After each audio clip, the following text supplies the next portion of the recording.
अच्छाई का इनाम। एक गांव में एक रघुनाथ नाम का एक पुताई करने वाला रहता था। वह लोगों के घरों को पुताई करके अपना घर चलाता था, पर हर समय वह काम नहीं चलने से वो 2 वक्त की रोटी भी बड़ी मुश्किल से कमा पाता था। पर वो बहुत ईमानदारी से अपना काम करता था।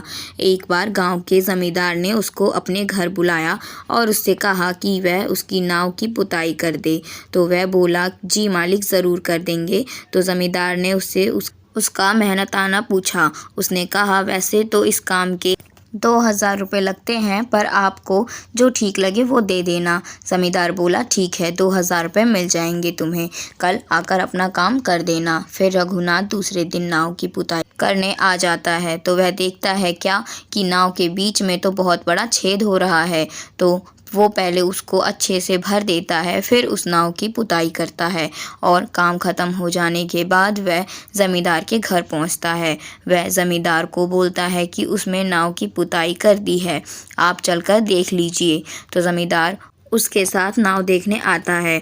उसको देखकर वह बोलता है, क्या बात है रघुनाथ, तुमने तो नाव बहुत अच्छी रंग की है, कल घर आकर तुम अपने रुपए ले जाना। ऐसा कहकर वो दोनों अपने अपने घर निकल जाते हैं। दूसरे दिन ज़मींदार के परिवार वाले नाव में घूमने निकल जाते हैं। उनके पीछे से नाव की देखभाल करने वाला रामू आता है और वह ज़मींदार से उसके परिवार के बारे में पूछता है। तो ज़मींदार उसको बताता है कि वह लोग तो नाव में घूमने निकल गए हैं। तो रामू परेशान हो जाता है और ज़मींदार को बताता है कि नाव में बहुत बड़ा छेद हो गया था।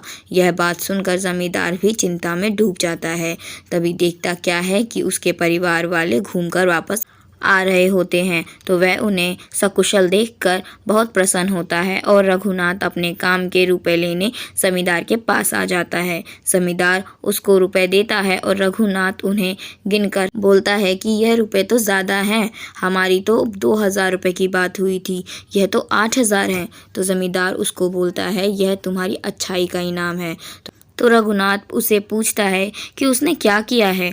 तो ज़मींदार उसको सारा किस्सा बताता है और कहता है कि अगर तुमने कल उस छेद को ना भरा होता तो पता नहीं मेरे परिवार के साथ क्या हो जाता। ऐसा सुनकर रघुनाथ बहुत खुश हो जाता है और धन्यवाद करके वहाँ से चला जाता है। तो दोस्तों, इस कहानी से हमें यह शिक्षा मिलती है, हमें अपना काम हमेशा ही मेहनत और ईमानदारी से करना चाहिए, उसमें कोई धोखा और फरेब नहीं करना चाहिए। तो दोस्तों, आज की कहानी में बस इतना ही। मिलते हैं अगली नई कहानी में नई वीडियो के साथ।